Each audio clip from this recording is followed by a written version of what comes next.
انسان کے جسم کے ہر پارٹ کو آرام چاہیے کہ نہیں چاہیے؟ بولو. آرام کسے کہتے ہیں؟ آپ کی باڈی کا جو پارٹ کسی کام میں مشغول ہو تو کچھ وقت کے لیے اس سے وہ کام چھڑا دیا جائے, اس کو ریسٹ کہتے ہیں. اٹ از کالڈ, بولو نا, ریسٹ. مثال کے طور پر میں بول رہا ہوں, اب میرے گلے کا کام ہے بولنا, بولتے بولتے بولتے بولتے اگر میں کبھی خاموش ہی نہ ہوں تو مجھے گلے کو آرام دینے کے لیے کچھ وقت کے لیے کیا کرنا پڑے گا؟ خاموش رہنا پڑے گا. ایسا ہی ہے نا؟ تو گلے سے کام تھا بولنا, اس کا ریسٹ کیا ہے؟ اس سے بولنا آپ چھڑوا دیں تو کچھ وقت کے لیے سکون میں آ جائے گا, وہ دوبارہ بولنے کے قابل ہو جائے گا. کان کا کام کیا ہے؟ سننا. ہر وقت سنتے سنتے آدمی کہتا ہے بند کر یار اس کو, تھک جاتا ہے نا کان, کہ یار تھوڑی دیر سکون کا ماحول چاہیے, کچھ نہیں سننا ہم نے. ٹانگوں کا کام کیا ہے؟ ابے بولو نا, چلنا. چلتے چلتے چلتے ایک وقت آتا ہے آپ کہتے ہیں یار بیٹھ جاؤ یار, کچھ دیر ریسٹ کر لو, لیٹ جاؤ, کچھ آرام دے دو. تو ٹانگوں سے چلنا چھڑوا دینا, یہ ٹانگوں کا ریسٹ ہے. ایسے ہے یا نہیں ہے؟ جم میں آپ جاتے ہو, وزن اٹھا رہے ہو, 3 سیٹ لگا لیے, 4 سیٹ لگا لیے, اب نہیں اٹھا جا رہا تو آپ کا ٹرینر آپ کو کیا کہے گا؟ بھائی اب بازو کو تھوڑی دیر کیا دے دے؟ ریسٹ دے دے. جو کام میں مشغول تھا اس سے وہ کام چھڑوا دے. اب دیکھو یہ سارے کام جو ہماری باڈی کر رہی ہوتی ہے, ان کو چھوڑنے کا آرڈر دماغ دیتا ہے.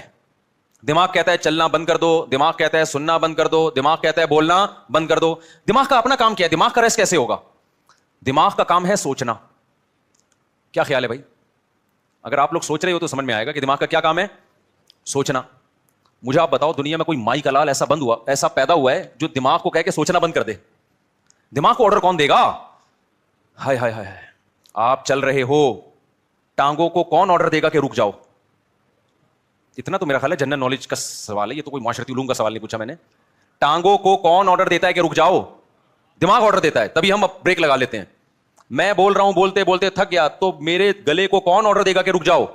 دماغ آرڈر دے گا. اس سے پتہ چلتا ہے آرڈر دینے والا ہمیشہ اس سے سپیریئر ہوتا ہے. آپ کی باڈی کا جو پارٹ ہے نا, کوئی بھی پارٹ, اس کو آرڈر دے گا بادشاہ. وہ کون ہے؟ وہ دماغ ہے.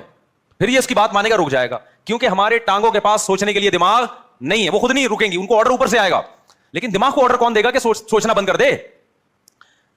نہیں ہے بات, دماغ آرڈر نہیں دے سکتا. دماغ کے لیے کوئی اوپر کی چیز ہو جو دماغ کو آرڈر دے کہ سوچنا بند کر دے, کیونکہ دماغ جب اپنے آپ کو آرڈر دے گا کہ سوچنا بند کر دے تو اس کے لیے دماغ سوچے گا, تو سوچنے کا عمل کم نہیں ہوگا بلکہ سوچنے کا عمل بڑھ جائے گا. ابے کیسے سمجھاؤں, مجھے بتاؤ یار. کامن سینس کی بات کر رہا ہوں یا نہیں کر رہا؟ کافی پی کے آئے ہیں کہ نہیں آئے, مجھے بات بتاؤ. اگر کافی کی عادت نہیں ہے نا, پھر بغیر پیے بھی دماغ فریش ہوگا. اگر عادت پڑ چکی ہے تو ایک ایک کپ آپ کو پلانا پڑے گا, اس کے بغیر کھوپڑی میں بات نہیں آئے گی. یہ نقصان ہے کافی کا. پھر بھی ہم کہتے ہیں پی لو, ہمیں بھی کبھی دماغ کھوپڑی کام نہیں کر رہی ہوتی, 2 چسکے ہم بھی لگا لیتے ہیں. ٹھیک ہے, پیدا تو اسی سوسائٹی میں ہوئے نا, فضائل ہی بیان کرتے ہیں ہم. اچھا خیر, تو اب دماغ کا کام کیا ہے؟ دماغ کو سکون ایسے ملے گا, سوچنا چھوڑ دے. اب آپ کیا کرو گے؟ اب آپ بیٹھ گئے, ٹانگوں کو آرڈر دیا رک جاؤ, ٹانگیں رک گئیں. کمر تھک گئی ہے بیٹھے بیٹھے, کمر کو آرڈر دیا بھائی لیٹ جا, لیٹ گئے بھائی. اب دماغ تھک گیا آپ کا, اب آپ دماغ کو آرڈر دے رہے ہو سوچنا بند کر دے. دماغ کا باپ بھی سوچنا بند نہیں کرے گا بلکہ اور سوچے گا. تبھی تو اوور تھنکنگ کی ایک بیماری ہے نا. لوگ کہتے ہیں ہم جب سونے کے لیے لیٹتے ہیں تو اس وقت تو بالکل ہی نیند اڑ جاتی ہے ہماری.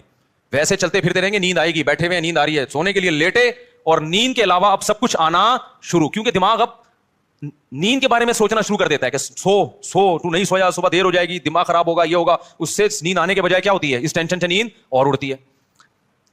سمجھ میں آ رہی ہے بات؟ تو اس کا حل اللہ نے کیا رکھا ہے؟ اللہ نے کہا یہ تمہارے بس میں نہیں ہے کہ تم سو جاؤ, کیونکہ تمہارے پاس جو سب سے پاورفل پارٹ ہے نا وہ دماغ ہے. اس دماغ کے کنٹرول میں نے تمہارے سارے پارٹ دے دیے ہیں. دماغ کس کے کنٹرول میں ہے؟ وہ میرے کنٹرول میں ہے. وہ کسی کا باپ بھی نہیں سلا سکتا جب تک میں نہیں چاہوں گا. لہذا تم نے کیا کرنا ہے؟ سونے کے اسباب اختیار کرنے ہیں.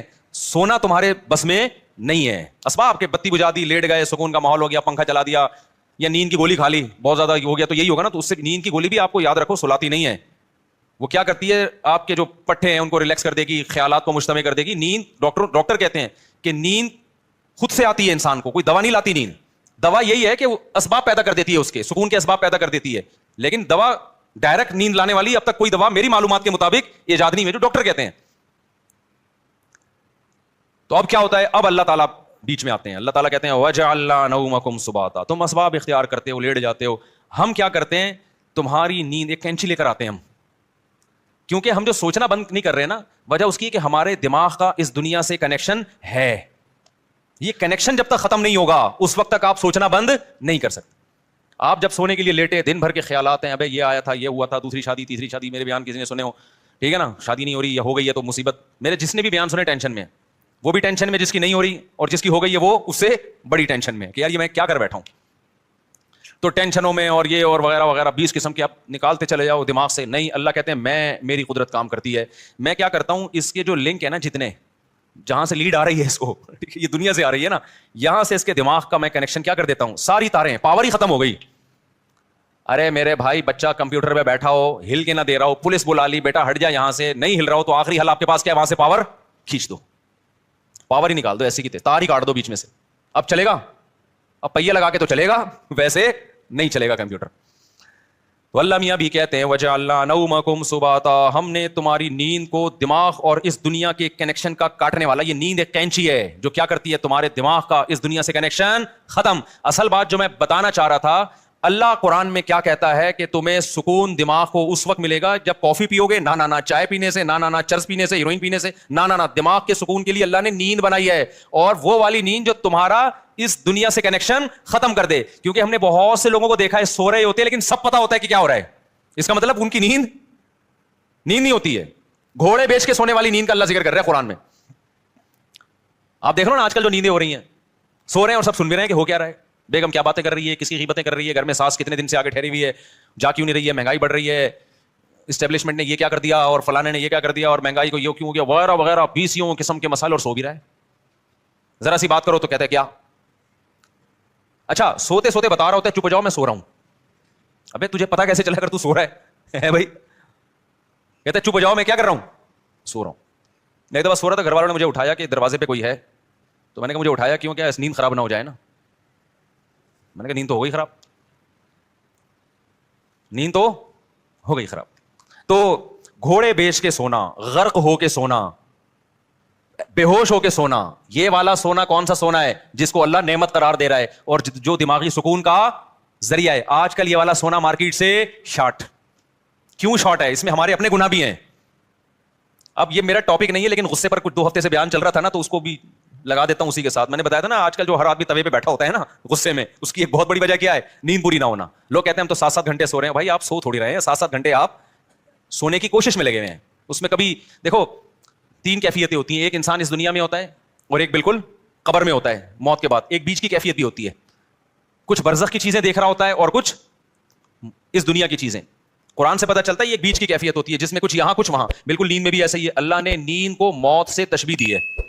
نیند میں بھی ایسا ہی ہے, یا تو آپ پورے جاگے ہوئے ہیں جیسے بھی بیٹھے ہوئے ہیں, یا آپ پورے سو رہے ہوتے ہیں, آپ کا اس دنیا سے کوئی رابطہ نہیں ہوتا, کچھ پتہ ہی نہیں ہوتا کون رو رہا ہے کون ہنس رہا ہے, سردی ہے گرمی ہے, خزاں ہے, طوفان آ رہا ہے نہیں آ رہا. اور ایک بیچ کی کیفیت ہوتی ہے جس میں آدھے خواب بھی دیکھ رہے ہیں اور آدھے جاگ بھی رہے ہیں. اس والی نیند سے میرے بھائی سکون نہیں ملتا. تو یہ جو گہری نیند ہے نا, اس کے لیے کچھ کام کرنے پڑتے ہیں جو آج کل مارکیٹ سے شارٹ چل رہے ہیں, اور شریعت پہ عمل کر نہیں سکتے جب تک گہری نیند لیتے نہیں ہو, کیونکہ اسلام میں اخلاق کی بہت زیادہ ویلیو ہے. نبی صلی اللہ علیہ وسلم نے فرمایا انسان اچھے اخلاق کے ذریعے تہجد پڑھنے والے اور کثرت سے روزے رکھنے والوں کے مقام تک پہنچ سکتا ہے. یعنی اس کی زندگی میں تہجد بھی نہیں ہے اور روزے بھی نہیں ہیں, لیکن اخلاق کا اتنا اچھا ہے, تو اللہ اس کو کس کے ساتھ حشر کریں گے, تہجد گزاروں کے ساتھ. اور حدیث میں آتا ہے کہ ایک تہجد گزار اور کثرت سے روزے رکھنے والا برے اخلاق کے ذریعے جہنم کا ایندھن بن سکتا ہے. حدیث کا مفہوم ہے. کیوں, بد اخلاقی کی وجہ سے کبھی بیوی سے لڑے گا, کبھی پڑوسیوں سے لڑے گا, کبھی کمیٹی سے لڑے گا, کبھی امام سے لڑے گا, کبھی مؤذن سے لڑے گا, کبھی اسے پھٹا, کبھی گاڑی تھوڑی سی آگے اس کو اٹھا کے ٹھوک دیا, ٹھیک ہے نا, تو ساری نیکیاں اس کی کیا ہو رہی ہیں, ضائع. کیونکہ ہمیں حدیث سے پتہ چلتا ہے کہ جو شخص لوگوں پہ ظلم کرتا ہے قیامت کے دن اللہ بدلہ ایسے لیں گے کہ اس کی نیکیاں اٹھا کے اس کے پلڑے میں ڈالنا شروع کریں گے. حتیٰ کہ ایک گالی بھی ناحق دی نا کسی کو, تو اس کے بدلے میں بھی اس کی نیکی کہاں جا رہی ہے, وہاں جا رہی ہے. اور جب اس کی نیکیاں ختم ہو جائیں گی تو اللہ پھر کیا کریں گے, جس نے ظلم کیا ہوگا, بد اخلاقی کی ہوگی, اس کے گناہ اس کو دینا شروع کر دیں گے. میں سمجھا پا رہا ہوں اپنی بات؟ تو اس سے پتہ چلتا ہے بد اخلاقی, بدتمیزی, ہر وقت جلے کٹے رہنا, نیگیٹو سوچ رکھنا, یہ چیزیں اچھے اعمال کے باوجود انسان کو جہنم کا ایندھن بنا دیتی ہیں. اور خوش اخلاقی کے لیے جو میڈیکلی جو ہمارے لیے سب سے زیادہ امپورٹنٹ چیز ہے وہ کیا ہے, وہ گہری نیند. تو یہ ہمارے مذہب کا حصہ ہوئی کہ نہیں ہوئی ہے؟ اتنی زیادہ حدیث میں اہمیت ہے نیند کی کہ ایک صحابی آئے, انہوں نے عرض کیا کہ یا رسول اللہ میں ساری رات تہجد پڑھوں گا, کیونکہ اللہ نے آپ کی تو ساری خطائیں معاف کر دی ہیں, آپ تو رات کو آرام بھی کرتے ہیں, میں ساری رات تہجد پڑھوں گا, سوؤں گا نہیں. آپ نے فرمایا مر رغب عن سنتی فلیس منی, جو میرے طریقے سے اعراض کرے گا وہ مجھ میں سے نہیں ہے, کیونکہ اصلی و ارقد, میں تو نماز بھی پڑھتا ہوں اور آرام بھی کرتا ہوں. نبی کو معلوم تھا یہ ساری رات تہجد پڑھیں گے, نیند پوری نہیں ہوگی, تو پھر آگے نتیجہ کیا نکلے گا؟ آگے نتیجہ یہ نکلے گا کہ وہ تہجد بد اخلاقی کے ذریعے ضائع کریں گے. یہ سمجھتے ہو بات کو؟ تو میں جو نیند اتنا کر رہا ہوں نا, کوئی میڈیکل سائنس کا شعبہ ہی, لیکن میں اس کو اس لیے بیان کر رہا ہوں کہ اس کا مذہب سے بھائی بہت گہرا تعلق ہے. اصلی و ارقد حدیث میں آتا ہے میں تو نماز بھی پڑھتا ہوں اور آرام بھی کرتا ہوں. تم کون ہو بھائی جو نماز ہی پڑھتے رہتے ہو, آرام نہیں کرو گے رات کو؟ اور ہمارے نبی صلی اللہ علیہ وسلم کی نیند گہری تھی, اتنی گہری تھی کہ آپ صلی اللہ علیہ وسلم کے ہلکے سے خراٹے کی آواز بھی آتی تھی. جب انسان بہت تھک کے سوتا ہے اور گہری نیند سوتا ہے تو جن کو خراٹوں کی بیماری نہیں بھی ہے ان کے ہلکا ہلکا تیز سانس کی آواز آتی ہے. تو ہمارے نبی صلی اللہ علیہ وسلم جب سوتے تھے, آرام کرتے تھے, تو آپ سے معمولی خراٹوں کی آواز آیا کرتی تھی. یہ اس کی علامت تھی کہ آپ صلی اللہ علیہ وسلم کی نیند ہلکی نہیں تھی بلکہ گہری نیند تھی. سمجھتا نہیں ہے نا بات کو؟ اب گہری نیند کے لیے پھر وہ ٹپس ہیں, وہ پھر وہ ڈاکٹروں سے پوچھیں, آپ اس ڈاکٹر سے پوچھیں خود سو رہا ہو ٹائم پہ, کیونکہ ڈاکٹر خود 3-4 بجے کلینک بند کر کے آ رہے ہوتے ہیں. سمجھ رہے ہو نا؟ تو لیکن اس میں چند چیزیں, ورزش کرے انسان, یہ چائے کافی وافی ان چیزوں سے اپنے آپ کو اس عذاب سے جان چھڑائے. بہت ہی کچھ شوق ہے تو چائے پی لو, وہ بھی دن میں 2 کپ بہت زیادہ ہے, لیکن ثواب سمجھ کے وہ بھی نہ کرو. اور رات کو انسان جلدی سے رات کو موبائل بند کر کے رکھ دے لاکر میں. موبائل جو ہے نا یہ رات کو دیکھو ہی نہیں, یہ بہت بڑی تباہی ہے. سو جاؤ رات کو, صبح 2 بجے 3 بجے اڑ جاؤ, اس کے بعد نماز پڑھو, تلاوت کرو, اللہ سے دعا مانگو, پھر موبائل دیکھ لو بیٹھ کے. بھائی کوئی مفید چیز اگر آپ نے دیکھنی ہے, کوئی جنرل نالج کی چیز دیکھنی ہے, کسی کا ولاگ دیکھنا ہے کہ میں بیت الخلاء میں بیٹھا ہوا ہوں کیسا لگ رہا ہوں, ٹھیک ہے نا, اس طرح بھی ولاگ بھی ایسے آ رہے ہیں کہ بس جو اٹرم پٹرم اٹھا کے ڈال دو. بس میں جا رہا ہوں, میں نانی کے جا رہا ہوں, میں خالہ کے جا رہا ہوں, میں پپو کے جا رہا ہوں. تو جا رہا ہے بھائی, تو ساری دنیا جاتی ہے, تو پہلی دفعہ تھوڑی جا رہا ہے. چلو کوئی دوسرے ملک میں جا کے ولاگ بنا رہا ہے, آپ نے وہ ملک دیکھا نہیں ہے, تو آپ کا یار بغیر ٹکٹ ویزے کے کنٹری دیکھنے کو مل رہا ہے, پھر بھی سمجھ میں آتا ہے. لیکن ایسے ایسے ولاگرز آ رہے ہیں, ان پہ تو مجھے تعجب اس لیے نہیں ہوتا کہ ان کو پیسہ مل رہا ہے نا, تعجب تو آپ پہ ہوتا ہے کہ یار آپ کے پاس اتنا ٹائم کہاں سے آ گیا. اور یہ بھی ایک بڑی بےغیرتی کی بات ہے, جس کا ولاگنگ کا چینل نہیں چل رہا نا, اپنی خوبصورت بیوی کو ادھورے لباس میں وہ لے آتا ہے. یار دیکھو, غیرت پہلے ہے, پیسہ بولو بعد میں. میں نہیں کہہ رہا کہ جو بھی عورت کو لے کر آ رہا ہے وہ گندی سوچ کا ہے, بری سوچ کا ہے, میں کسی پہ الزام نہیں لگا رہا, لیکن آپ کی بیوی اٹریکٹیو ہے, خوبصورت ہے, جوان ہے, اور ادھورے کپڑے میں آپ اس کو لا رہے ہیں, تو اس میں تو میرا خیال ہے کوئی 2 رائے نہیں ہو سکتی کہ آپ کی نیت کیا ہے. یہ ایسے لوگ ہیں, اگر یہ بیگم کو نکال دیں تو ان کے چینل دھڑام سے نیچے. اور یہ ٹھرکی عوام, انٹرنیٹ پر اتنا فحش مواد پڑا ہوا ہے, اس کو دیکھنے کے بجائے کہیں بھی ان کو کوئی چاہیے کہ اپنی بیگم کے ساتھ آ رہا ہو. بھائی وہ جو مواد ٹھرکیوں کے لیے رکھا ہے وہ بھی غلط ہے, لیکن جب اتنا ہے تو پھر چل کیسے رہے ہیں یہ ٹھرکی چیزیں. اس سے پتہ چلتا ہے کہ قوم کی ٹھرک اتنے عروج پہ پہنچی ہوئی ہے کہ سب کچھ دیکھنے کے بعد بھی جب ان کو پتہ چلتا ہے فلاں کی بیوی آئی ہوئی ہے, دیکھو اس کو لازمی. یہ ٹھرک کی سپرلیٹو ڈگری ہے. بھائی مسئلہ یہ ہے نا کہ نہیں چل رہا تو اپنی بیگم, خوبصورت سی بیگم ادھورے کپڑوں میں لے آئی, تو سوال پیدا ہوتا ہے بھائی جس نے ادھورے کپڑوں میں عورت دیکھنی ہے وہ فلمیں دیکھ لے گا جا کے, وہ ناچ گانے والی عورتیں دیکھ لے گا, تو وہ آپ کی بیگم کو کیوں دیکھے گا؟ لیکن نہیں, وہ بھی دیکھے گا. تو یہ ٹھرک, آپ یو کے سے آئے, آپ کو یہاں کا اندازہ ابھی نہیں ہے. یہ لندن چھوڑ کے پاکستان آ گئے, بہت اچھا ملک ہے, یقیناً بہت اچھا ملک ہے بھائی. ان لوگوں سے ہم پھر بھی بہت اچھے ہیں. ان میں یہ چھچور پنا اس لیے نہیں ہے کہ وہ اس سے بڑی چیزوں کے عادی ہو چکے ہیں. ہمارے یہاں کے نائٹ کلب نہیں ہے, تو یہ بیچارے کسی کی بیوی ادھورے کپڑوں میں دیکھ کے تھوڑا سا کیا ہو جاتے ہیں, خوش ہو جاتے ہیں. ان سے آپ کمپیئر نہیں کر سکتے, کیونکہ یہ نا بہت سے لوگ کہتے ہیں پاکستان میں فحش فلمیں سب سے زیادہ دیکھی جاتی ہیں. غلط ہے, نہیں دیکھنا چاہیے, لیکن اس کا یہ مطلب نہیں کہ وہ ہم سے اچھے ہیں. بناتے کون ہیں یہ فلمیں؟ وہ لوگ بناتے ہیں, تو بنانے والا زیادہ برا ہے. سمجھ رہے ہو؟ جس میں جو بالکل ہی حیا لیس ہو جائے گا وہ بنائے گا. پاکستانی کم از کم اس سے تو کم ٹھرکی ہے نا, بنا تو نہیں رہا اتنی. پھر بھی دیکھنا چھوڑ دو, ایسا نہ ہو کہ آپ بولے کہ چلو دیکھنے کی وہ پرمیشن, دیکھنا بھی غلط ہے, لیکن اس سے آپ جو دوسری قوموں سے کمپیئر کرتے ہیں نا پاکستانی کو کہ یہ بڑے ٹھرکی ہیں, ایسا بالکل بھی نہیں ہے. ان لوگوں سے وہ ٹھرک کی بہت اوپر لیول پہ پہنچے ہوئے ہیں. وہ یہ بدنظری جیسی چھچور پنے کو ٹائم ویسٹنگ سمجھتے ہیں, ٹھیک ہے نا. یہ پاکستان کے غریبوں کے کام ہے یہ کام. خیر, تو جلدی سے میں بات کو سمیٹوں, کہاں سے کہاں چلی گئی. تو میں یہ کہہ رہا تھا یہ تھوڑا سا کنٹرول کر لیں سونے وونے کو, تاکہ اوپر کی سیٹنگ کیا ہو جائے, سیٹ ہو جائے, اور یہ طلاقیں بھی کم ہو ہماری سوسائٹی میں, اور یہ مار دھاڑ کے واقعات بھی کم ہو. اور یہ جو یونیورسٹیوں میں ڈرگس چل رہا ہے, چرس, آئس, یہ سب چیزیں سکون کے لیے لے رہے ہیں لوگ, لیکن اس سے سکون آنے کے بجائے تباہ اور برباد ہو رہا ہے. دیکھو مذہب خدا کی قسم بہت بڑی نعمت ہے. مذہب آپ کے پاس آپشن چھوڑ دیتا ہے سوچنے کا. شرابی شراب کیوں پیتا ہے, وہ کہتے ہیں اس میں کیا خرابی ہے, وہ بحث کرے گا. کچھ لوگ بتائیں گے کہ یہ فائدہ مند چیز ہے, کچھ کہیں گے نقصان دہ چیز ہے, تو وہ اپنی دماغ استعمال کر کے پلس مائنس کر کے ایک فیصلہ کر کے کچھ چھوڑ دیں گے, کچھ پینا شروع کر دیں گے. جو پینا شروع کرتے ہیں سوسائٹی کو کتنا نقصان ہوتا ہے. مذہبی آدمی کے پاس یہ آپشن ہے ہی نہیں. اس کے پاس 2 اور 2 4 کی طرح ہے کہ انما الخمر والمیسر والانصاب والازلام، اے ایمان والو شراب اور جوا کیا ہے؟ حرام ہے. بس جب حرام ہو گئی تو اب ہمارے پاس آپشن ہی نہیں ہے نا سوچنے کا کہ یہ صحیح ہے کہ غلط ہے. بس غلط ہے، جب اللہ نے کیا دیا غلط ہے تو کیا ہے؟ غلط ہے یہ. اب دیکھو جو لبرل طبقہ ہے ان میں پردہ ختم ہوتا جا رہا ہے. اپنی بیویوں کو دوسرے کی بیویوں سے، دوسرے دوستوں سے ملانا، دوست کی بیوی آپ کی بیوی سے، آپ کی بیوی اس کے دوست سے، کزنیں آپس میں مل رہی ہیں، اکٹھے ڈانس بھی کر رہے ہیں. وجہ کیا ہے کہ وہ یہ بحث کرتے ہیں کہ اس میں غلط کیا ہے. بھائی اگر کزن نے کزن کے سامنے ڈانس کر لیا، بہنوں کی طرح ہی ہے نا ہم لوگ، کوئی ہماری نظریں خراب تھوڑی ہیں. اس سے آہستہ آہستہ سوسائٹی کس کی طرف جا رہی ہے؟ تباہی کی طرف. زنا کے واقعات، گھروں سے بھاگنے کے واقعات، ماں باپ کے ساتھ بدتمیزی. جس لڑکی میں حیا نکل گئی، ابا اماں کے ساتھ تمیز سے بات اب وہ کبھی بھی نہیں کر سکتی. لیکن مذہبی لوگوں کے پاس اللہ کی کتنی بڑی رحمت کہ ان کے پاس یہ سوچنے کا آپشن بولو نہیں. کیوں آپشن؟ بھائی بیوی کو آپ نے دوست سے پردہ کرانا ہے، ختم. یہ کس کا حکم ہے؟ ہم تھوڑی کہہ رہے ہیں دوست کی نظریں خراب ہیں، ہو سکتا ہے اس کی نظر آپ سے زیادہ اچھی ہو، وہ نہ بری نظر سے دیکھے، لیکن یہ آپشن ہمارے پاس اللہ میاں نے کیا کر دیا ہے؟ بھائی جوان بیوی ہے تو آپ کو اپنے دوست سے اس سے پردہ بولو کرانا ہے، ختم. میرے سارے گھر والے میرے بھائیوں سے پردہ کرتے ہیں الحمدللہ. ہماری بھابھی ہم سے پردہ کرتی ہیں. ہم سب جوائنٹ فیملی میں اکٹھے رہے ہیں. ہم لوگ 4 بھائی تھے اور میری والدہ کی 6 بہویں تھیں. یہ بھی پہلی تھی. حالانکہ 4 بھائی میں بہویں کتنی ہوتی ہیں؟ 4 بہو. اس وقت 6 بہو. اگر ابھی والدہ زندہ ہوتی تو ایک کیلکولیٹر خریدنا پڑتا ان کو بہوؤں کو گننے کے لیے. خیر، تو ہم ایک گھر میں رہے ہیں اور 4 بھائی اور والدہ کی بہویں کتنی؟ 6 بہویں. تو سب والدہ کی سب بہویں دیوروں سے، جیٹھوں سے پردہ کرتی تھیں. یہ جو لوگ کہتے ہیں نا جوائنٹ فیملی میں پردہ ممکن نہیں ہے، یہ میں نہیں مانتا. ہم نے تو کر کے دیکھا ہے بھائی اپنے گھروں میں الحمدللہ. لیکن ہم نے دیکھا ہے کہ بہت سی لڑکیاں جب دیور سے یا جیٹ سے پردہ کرتی ہیں تو بڑا مسئلہ گھر میں یہ کھڑا ہوتا ہے کہ دیور یا جیٹ کہتا ہے کہ کیا میں تمہیں برا آدمی نظر آتا ہوں جو مجھ سے پردہ کر کے بیٹھ گئی ہو؟ میں سمجھا پا رہا ہوں اپنی بات؟ ہماری نظریں کیا خراب ہیں؟ ہمیں باہر دیکھنے کے لیے بہت ساری عورتیں ہیں جو آپ پردہ کر کے بیٹھ گئی، ہمیں پتہ نہیں کیا سمجھ رہی ہو. یہ جب بحث گھر میں شروع ہوگی تو آپ پردے کا ماحول نہیں بنا سکتے. اسلام نے ہمارے لیے یہ بحث کا دروازہ کیا کر دیا؟ بولو بند. اسلام نے کہا بھائی عورت کا زینت اس کا بھائی، اس کا باپ، اس کا شوہر، اس کا بھتیجا، اس کا بھانجا، اس کا چچا، یہ دیکھ اس کے سامنے آ سکتی ہے، پوتے نواسوں کے سامنے بھی. اس کے علاوہ سارے اس کے لیے کیا ہیں؟ نامحرم.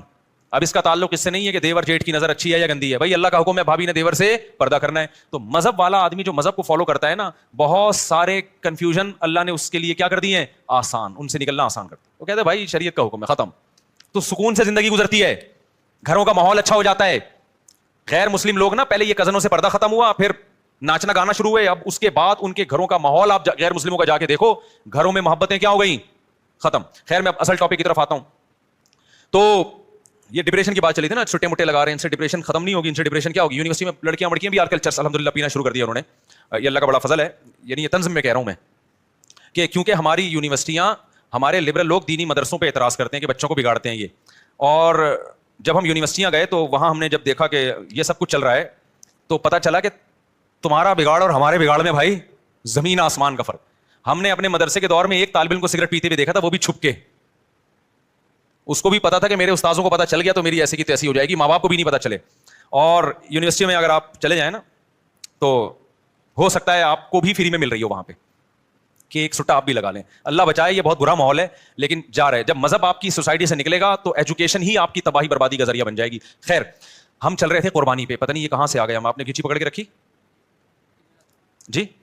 میں تو چاہ رہا تھا کہ قربانی پہ آؤں نا، میں اب آ رہا ہوں قربانی پر. تو میں اصل بات آپ سے بتانا چاہ رہا تھا میرے بھائی، اللہ میاں نے جو ہمیں پیدا کیا ہے وہ کس کام کے لیے؟ اپنی عبادت کے لیے. اللہ کیا چاہتے ہیں؟ کس کے غلام بن کے رہو؟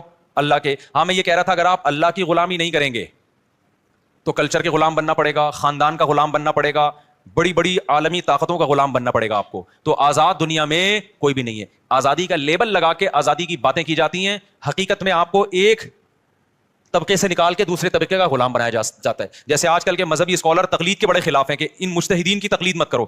تو لیبل بڑا اچھا ہے کہ ہم تقلید نہیں کرتے، لیکن اصل میں مجتہدین کی تقلید سے ہٹا کے آج 15ویں صدی کے اسکالرز کا مقلد بنایا جا رہا ہوتا ہے. تو لیبل سب لوگ اچھے لگاتے ہیں، اس کے پیچھے بڑا مسئلہ ہوتا ہے. وہ لگا رہے ہوتے ہیں اپنا فالوور بنا رہے ہوتے ہیں آپ کو کہ ہم جو قرآن و حدیث کی تشریح کریں نا وہ پہنانا آسان ہو جائے. ہم قرآن و سنت کے نام پہ جو بھی پہنا دیں یہ پہن لے. تو جب تک یہ ابو حنیفہ سے نہیں ہٹے گا ہمارا پہناوا پہنے گا نہیں. یہ سمجھ میں آ رہی ہے بات؟ تو لیبل میرے بھائی سب کے پاس کیا ہیں؟ بڑے بڑے خاندانی قسم کے لیبل ہیں.